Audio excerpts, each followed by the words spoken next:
So, hello everyone, welcome on your physio वाला. I'm your Dr. Sol. तो start करेंगे human anatomy जिसमें हमारा टॉपिक होगा ब्रेस्ट.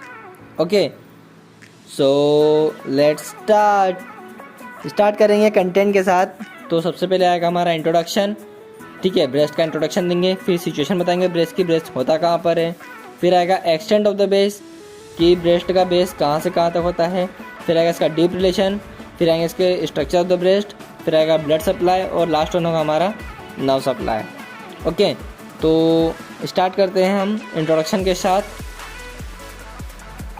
तो फर्स्ट पॉइंट इज कि जो ब्रेस्ट होता है वो मोस्ट इंपॉर्टेंट स्ट्रक्चर होता है जो कि पेक्टोरल रीजन में प्रेजेंट होता है. ओके, सेकंड आएगा ये दोनों सेक्सेस में पाया जाता है, मतलब found in both sexes. But क्या होता है कि ये मेल्स में रूडिमेंट्री होता है और फीमेल्स में वेल डेवलप्ड होता है आफ्टर प्यूबर्टी.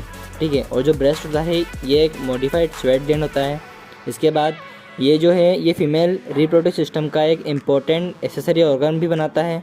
ओके, और इसमें लास्ट पॉइंट आएगा कि जो शेप्स होती है ब्रेस्ट की वो डिफरेंट होती है. सेकंड आता है सिचुएशन की, ये कहाँ से कहाँ तक होता है. तो इसमें फर्स्ट आएगा इसका जो बेस होता है वो सर्कुलर होता है. ओके, फिर ये लाई करता है superficial fascia of the pectoral region में. ठीक, इसके बाद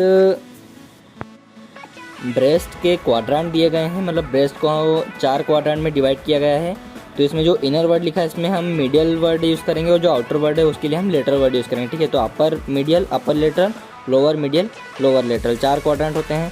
इसके बाद जो अपर लेटरल क्वाड्रांट है ब्रेस्ट का उसमें एक स्मॉल एक्सटेंशन देखता है जिसको हम बोलते हैं एक्सिलरी टेल ऑफ स्पेंस. ठीक है, ये जाता है अपने डीप फेशिया में और जिस ओपनिंग के थ्रू ये जाता है उसको हम बोलते हैं फोरामेन ऑफ लेंगर. ठीक है, तो ये 4 क्वाड्रांट होते हैं. इसके बाद अब आगे डायग्राम है. अगर हमें ये क्वेश्चन एग्जाम में आता है तो हमें ये डायग्राम बनाना है. ठीक है, इसमें भी सिर्फ ये वाला पोर्शन, ठीक है, ये पोर्शन बना देना और ये नेमिंग कर देना. इसके बाद हमारा आता है एक्सटेंट ऑफ द बेस. ठीक है, कि ब्रेस्ट कहाँ से कहाँ तक एक्सटेंड करता है. तो इसमें हम 2 टाइप से बताएंगे, एक बताएंगे वर्टिकली और सेकंड आएगा हॉरिजॉन्टली. ठीक है, तो वर्टिकली में रिब्स आएगी. ठीक है, तो सेकंड रिब से 6th रिब तक इसका एक्सटेंड होता है वर्टिकल में, और हॉरिजॉन्टल में होता है स्टर्नम के लेटरल बॉर्डर से मिड एक्सिलरी लाइन तक, यहाँ तक. ठीक है, यहाँ तक होता है. इसके बाद अगला हमारा अगली हेडिंग आती है डीप रिलेशंस, कि ब्रेस्ट के डीप में हमें क्या क्या रिलेशन देखने को मिलेंगे. तो इसमें हम बात करेंगे 3 चीज़ों के बारे में, जो होगा पहला होगा रेट्रो मेमोरी स्पेस, सेकेंड होगा हमारा पेक्टोरल फेशिया, थर्ड होगा मसल्स. ठीक है, तो पहले बात करते हैं रेट्रो मेमोरी स्पेस के बारे में. तो जो ब्रेस्ट होता है वो सेपरेट होता है from the pectoral fascia by loose areolar tissue, जिसको हम बोलते हैं रेट्रो मेमोरी स्पेस. ठीक है, यहाँ पर दिख रहा है. उसके बाद सेकेंड आता है हमारा पेक्टोरल फेशिया. पेक्टोरल फेशिया क्या होता है, जो ब्रेस्ट होता है वो लाई करता है ऑन द डीप फेशिया. ठीक है, covering the pectoralis major muscle. इसके बाद हमारा थर्ड आता है मसल्स.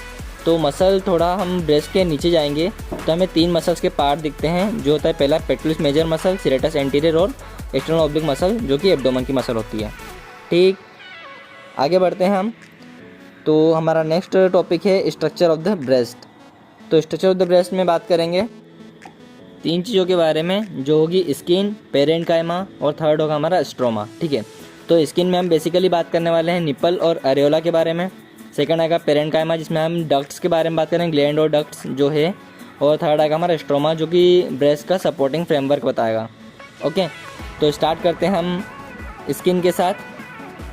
ठीक, तो स्किन वाले पार्ट में हम सिर्फ इन 2 चीज़ों के बारे में बात करेंगे. ओके, अरेोला एंड निपल जो है मार्क करा हुआ है. ठीक, तो स्टार्ट करते हैं निपल के साथ. तो निपल क्या होता है, एक कोनिकल प्रोजेक्शन होता है जिसको हम निपल बोलते हैं, जो कि प्रेजेंट होता है just below the centre of the breast. Breast के सेंटर के जस्ट नीचे प्रेजेंट होता है निपल.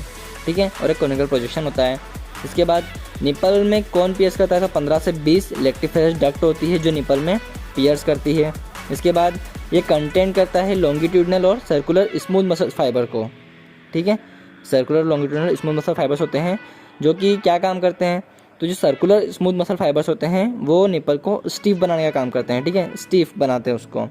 और जो हमारे सेकंड होते हैं smooth muscle fibres, longitudinal smooth muscle fibres, ये निपल को फ्लैटन बनाने का काम करते हैं.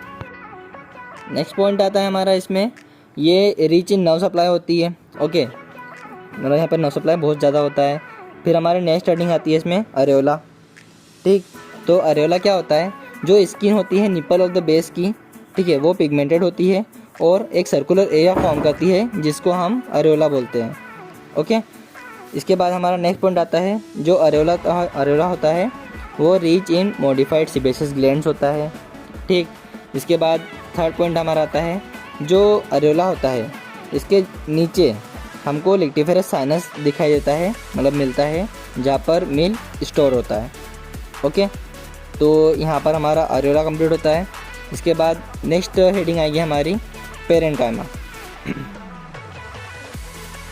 पेरेन्काइमा मतलब जिसमें हम बात करेंगे बेसिकली एसिना या एल्वियोला या फिर लोब्यूल्स और डक्ट के बारे में। ये लोब्यूल्स और ये डक्ट्स, इनके बारे में बात करना है। ठीक है, तो स्टार्ट करते हैं। तो फर्स्ट पॉइंट है इसमें पेरेन्काइमा क्या होता है। तो parenchyma is a compound tubulo alveolar gland which secrete milk. ठीक है, ये ट्यूब्यूलो एल्वियोलर ग्लैंड्स होती है जो मिल्क सिक्रेट करती है। ठीक है, सेकेंड पॉइंट क्या आता है, जो पेरेन्काइमा है या फिर इसी को हम मेमरी ग्लैंड भी बोलते हैं, तो ये एक मॉडिफाइड स्वेट ग्लैंड होती है। ये पॉइंट आप इंट्रोडक्शन में भी ऐड कर सकते हो। ओके, थर्ड पॉइंट आता है, जो ग्लैंड है ये कंसिस्ट करती है 15 से 20 लोब्स। ओके, इसमें 15 to 20 लोब्स होते हैं। Each lobes is a cluster of alveoli and drained is drained by lactiferous duct. ठीक है, लास्ट पॉइंट आता है इसमें, जो लेक्टिफेरस डक्ट है वो कन्वर्ज करती है toward the nipple and open होती है उसमें। और लास्ट अगला पॉइंट है इसमें, each duct has a dilatation जिसको हम लेक्टिफेरस साइनस बोलते हैं। ओके, फिर ये डायग्राम दिया हुआ है। अगर हमें एग्जाम में क्वेश्चन आता है तो हमें ब्रेस्ट में एक तो जो पहले बताया था क्वाड्रेंट वाला डायग्राम वो, और एक ये वाला डायग्राम, ये दो डायग्राम बना के आना है। ठीक है, ये तो एज इट इज़ बनाना है, इसमें कुछ चेंजेस नहीं करना है। फिर हमारी नेक्स्ट हेडिंग आती है स्ट्रोमा। ओके, जो थर्ड पार्ट था, जो कि एक सपोर्टिव फ्रेमवर्क बना के देगा ब्रेस्ट को। तो फर्स्ट पॉइंट आएगा इसमें, it form supporting framework of the gland. Okay, इसमें सेकंड पॉइंट आएगा, जो सपोर्टिंग फ्रेमवर्क बनेगा वो पार्टली फाइब्रस होगा और पार्टली फैटी होगा, दो पार्ट से बनेगा। तो जो फाइब्रस स्ट्रोमा होगा वो क्या करेगा, ये सेप्टा फॉर्म करेगा। ठीक है, सेप्टम बनाएगा, जिसको मतलब जो किससे बनेंगे, सस्पेंसरी लिगामेंट ऑफ कूपर से बनेंगे। फिर नेक्स्ट आएगा इसमें, ये स्किन को और ग्लैंड्स को पेक्टोरल फेशिया से एंकर करने का काम करेगा। फिर आएगा हमारा फैटी स्ट्रोमा। फैटी स्ट्रोमा क्या काम कर रहा है, तो ये जो ब्रेस्ट का मेन बल्क है वो बनाने का काम करेगा। ओके, और जो ब्रेस्ट है पूरे ब्रेस्ट में डिस्ट्रीब्यूट होगा fatty stroma, except beneath areola and nipple. Nipple और एरियोला के नीचे नहीं होगा। ठीक, इसके बाद आएगा हमारा blood supply of the breast. तो इसमें हम पहले बात करेंगे आर्टरीज के बारे में। तो आर्टरीज हमारे पास इसमें है इंटरनल थोरेसिक आर्टरी। ठीक है, तो ये ब्रांच होती है सबक्लेवियन आर्टरी की। सेकंड आती है हमारे पास लेटरल थोरेसिक, सुपीरियर थोरेसिक और थोरेकोएक्रोमियल आर्टरी, जो ब्रांच होती है एक्सिलर आर्टरी की। और थर्ड आता है literal branches of posterior intercostal arteries. ठीक है, तो ये हमारी हो गई आर्टरीज, मतलब ब्लड सप्लाई हो गया। इसमें फिर आएगी वेंस। तो वेंस में सुपरफिशियल वेंस और डीप वेंस। तो जो सुपरफिशियल वेन होती है वो ड्रेन होती है इनटू इंटरनल थोरेसिक वेन में, और जो डीप वेंस होती है वो ड्रेन होती है into axillary and posterior intercostal veins में। ठीक है, अगला आता है हमारा नर्व सप्लाई। तो जो ब्रेस्ट का नर्व सप्लाई है वो क्या है, तो breast is supplied by anterior and lateral क्यूटेनस branch of 4th to 6th intercostal nerves. ठीक है, सेकंड पॉइंट है, जो सिक्रेशन ऑफ मिल्क होता है वो नर्व्स के थ्रू कंट्रोल नहीं होता है, वो हार्मोन्स के थ्रू कंट्रोल होता है, जो कि प्रोडक्टिव हार्मोन करता है।